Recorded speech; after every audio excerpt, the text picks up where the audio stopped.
Hello students, आज अपन English में chapter 3 करेंगे अन्नाज डायरी। ठीक है। अब देखो यहाँ पे क्या है। What do you do when you fall ill and have to lie down in bed for a few days. अगर आपको कुछ दिनों के लिए बुखार आ जाता है या आपकी तबीयत ख़राब हो जाती है, आप बेड पर रहते हो, तो आप क्या करोगे? वॉच टेलीविज़न, टेलीविज़न देखोगे, रीड बुक्स या बुक्स पढ़ोगे, या talk on phone with friends, मतलब फ़ोन पर अपने फ्रेंड्स के साथ बातें करते हो, या जो कुछ भी आप करते हो वो यहाँ पे आपको यहाँ पर लिखना है। अगर इन तीनों में से कुछ करते हो तो आप इन तीनों में से राइट लगा देना, और अगर अदर कुछ करते हो तो यहाँ पर आपको लिखना है। ठीक है। Read this story and find out what Annas decided to do when she was ill for a week. अब क्या होता है, इस स्टोरी में अपन पढ़ेंगे कि अन्नास क्या करती है। उसको बुखार आ जाता है, फीवर हो जाता है, तो वो उस समय क्या करती है। तो Annas was ill for a week and she was tired of being in bed. Annas को क्या हो जाता है, एक वीक के लिए, हफ्ते के लिए उसको क्या हो जाता है, बुखार हो जाता है। तो वो क्या होती है, बेड पर रेस्ट करती है। I have nothing to do, she grumbled. उसके पास कुछ करने को नहीं होता है, तो वो क्या होती है, ग्रम्बल्ड होती है। अन्ना's mother tried to help her. I have an idea. She said, I will move your bed to the window and you can look out and watch everything. तो अन्नास की जो मम्मी थी ना, उसने उसकी क्या करी, हेल्प करी, और उसने एक आइडिया दिया। उसने क्या करा, जो उसका बेड था उसको क्या कर दिया, विंडो की तरफ कर दिया, और you can look out and watch everything, और उसे कहा कि तुम यहाँ पर सारी चीज़ें देख सकती हो। When her bed was moved, Anna could see the garden gate and write down to the post box at the corner. फिर क्या हुआ, अन्ना का जो बेड था ना, वो क्या हुआ, वो विंडो की तरफ कर दिया गया है ना, और वो write down to the post box at the corner. फिर why don't keep a diary and write down what happens during the day, said her mother. फिर उसकी मम्मी ने क्या करा, उसे एक डायरी दे दी और उसे कहा कि जो कुछ भी होता है या तुमको जो कुछ भी इन दिनों देखती हो, तो वो तुम अपनी डायरी में राइट डाउन करना। Her brother जॉल gave her one of his old notebooks. उसके जो ब्रदर था उसने उसे क्या किया, एक पुरानी notebook they the. So she started writing the diary. तो तुम अब अपनी राइटिंग डायरी स्टार्ट कर सकती हो। तो that evening Anna read the diary to Joel she had written. तो इवनिंग में क्या करा, अन्ना ने वो जो उसने लिखा था वो अपने भाई को रीड करके सुनाती है। तो उसने क्या लिखा, ट्यूसडे October 14 डेट डाली। Walk up at 8 o'clock, had breakfast. उसने क्या करा, वो उठी और उसने ब्रेकफास्ट किया। मिसिस ग्रीन्स कैट, इबोनी, उसकी जो मिसिस थी ना, ebony green cat, climbed a tree. वो क्या कर रही थी, एक जो बिल्ली थी उनके यहाँ के पास की, जो एक नेबर की जो बिल्ली थी, वो क्या कर रही थी, ट्री पर चढ़ रही थी।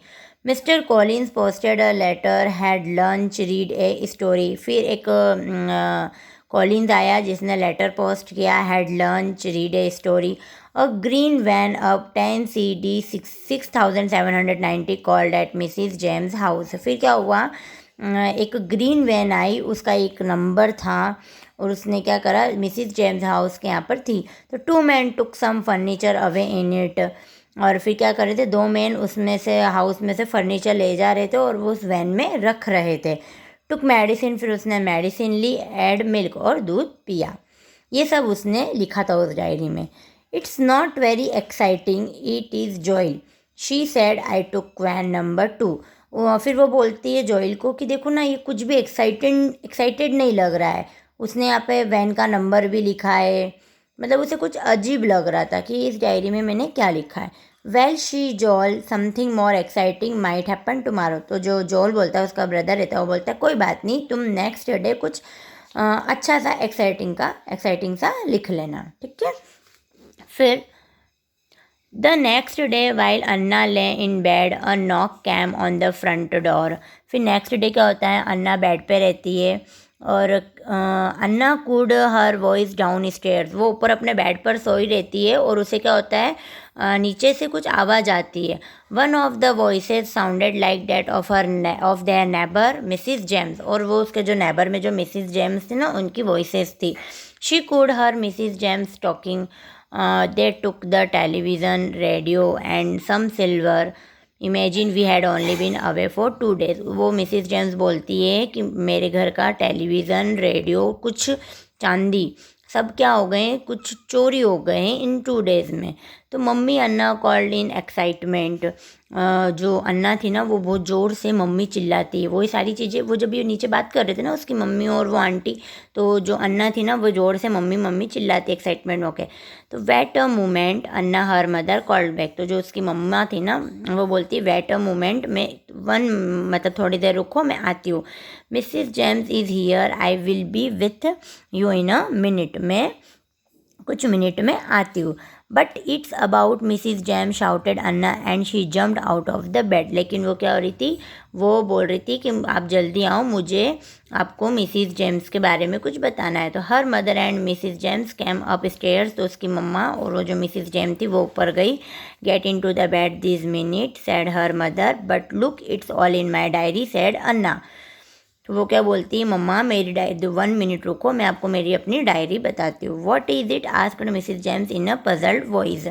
तो वो बोलती ये तुम ये पजल्ड वॉइस वो व्हाट इज़ इट, ये क्या है, ये मिसिज जेम्स पजल्ड थी। तो Anna started to explain, you said that things have been taken from your house. तो अन्ना एक्सप्लेन करती है कि मैंने कल डायरी लिखी थी, and here's the number of the van that was parked outside your gate, I wrote in down look. तो कल जो एक आपके घर के बाहर एक वैन खड़ी थी, मैंने उसका क्या करा, डायरी में अपना नंबर लिख रखा है। तो यह मतलब वही चोर थे जो आपका सारा सामान लेकर गए। What a clever girl said Mrs James. तो मिसिज जेम्स बोलती वाह तुम तो बहुत ही अच्छी लड़की हो, चतुर लड़की हो। तो I will phone the police and tell them, and she ran down. वो क्या बोलती है कि मैं पुलिस को फ़ोन करती हूँ, और वो फटाफट क्या हो गई, नीचे आ गई। Anna settled herself comfortably back against the pillows, picked up her diary again and began to write। फिर अन्ना को क्या हुआ, कंफर्टेबल हुआ और वो वापस अपना पिलो के साथ लेके वापस डायरी लिखना स्टार्ट करती है। ठीक है, ये आपको समझ में आया, ये मैंने आपको पूरा एक्सप्लेन कर दिया। अन्नाज डायरी, अन्ना ने डायरी में क्या लिखा था, अन्ना की डायरी थी। ठीक है, ये आपका चैप्टर 3 था, मैंने एक्सप्लेन कर दिया है। अब आप इसको रीड करना। ठीक है, thank you and have a nice day.